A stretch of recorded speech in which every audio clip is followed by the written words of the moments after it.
Assalamualaikum warahmatullahi wabarakatuh. Perkenalkan, nama saya Farah Sasabila dengan NIM 251080206161.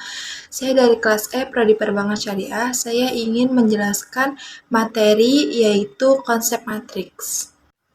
Yang pertama, saya akan menjelaskan tentang pengertian matriks dan vektor. Matriks itu konsep matematika yang sering digunakan dalam berbagai bidang, termasuk ekonomi, terus juga keuangan, statistik, ilmu komputer. Nah, secara sederhananya, matriks itu adalah kumpulan suatu bilangan yang disusun secara teratur dalam bentuk baris dan kolom sehingga terbentuklah suatu baris persegi panjang. Nah, contoh dari matriks yaitu misalkan matriks A sama dengan 1, 2, 3, 4. Nah, 1 dan 2 itu disebut baris karena susunannya mendatar. Dan 1 dan 3 itu disebutnya kolom karena susunannya tegak. Selanjutnya, operasi pada matriks, yaitu penjumlahan dan pengurangan. Operasi pertama yang dapat dilakukan pada matriks yaitu adalah penjumlahan dan pengurangan. Namun, dua matriks hanya dapat dijumlahkan dan dikurangkan apabila memiliki ordo yang sama. Nah, cara menghitungnya yaitu dengan menjumlahkan atau mengurangkan elemen-elemen yang terdapat pada posisi yang sama. Contohnya adalah misalkan matriks A sama dengan 1, 2, 3, 4 dan matriks B sama dengan 5, 6, 7, 8. Nah, maka matriks A ditambah matriks B sama dengan 1 ditambah 5 karena memiliki posisi yang sama.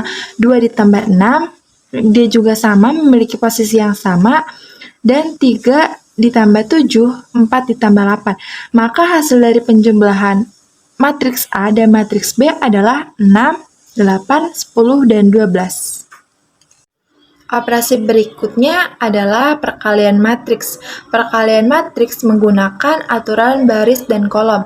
Nah, hasil dari perkalian matriks itu dapat berupa matriks baru ataupun vektor baru tergantung bentuk matriks yang dikalikan.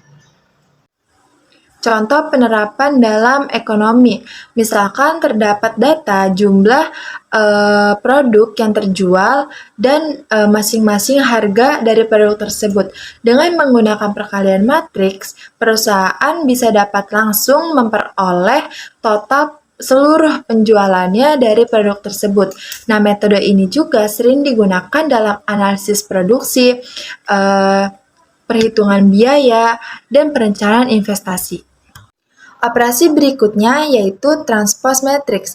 Transpose matriks merupakan proses mengubah elemen-elemen pada kolom menjadi baris atau sebaliknya.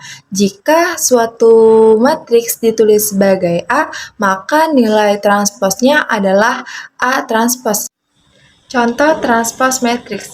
Contohnya yaitu matriks A sama dengan 1, 2, 3, 4, 5, 6, maka berubah menjadi A transpose menjadi 1, 2, 3, 4, 5, 6. Ini berubah yang tadinya 1, 2, 3 yang pertama itu ada pada baris dan A transposnya menjadi 1, 2, 3 itu pada kolom. Selanjutnya adalah determinan matriks. Determinan matriks merupakan suatu nilai yang diperoleh dari sebuah matriks berbentuk persegi.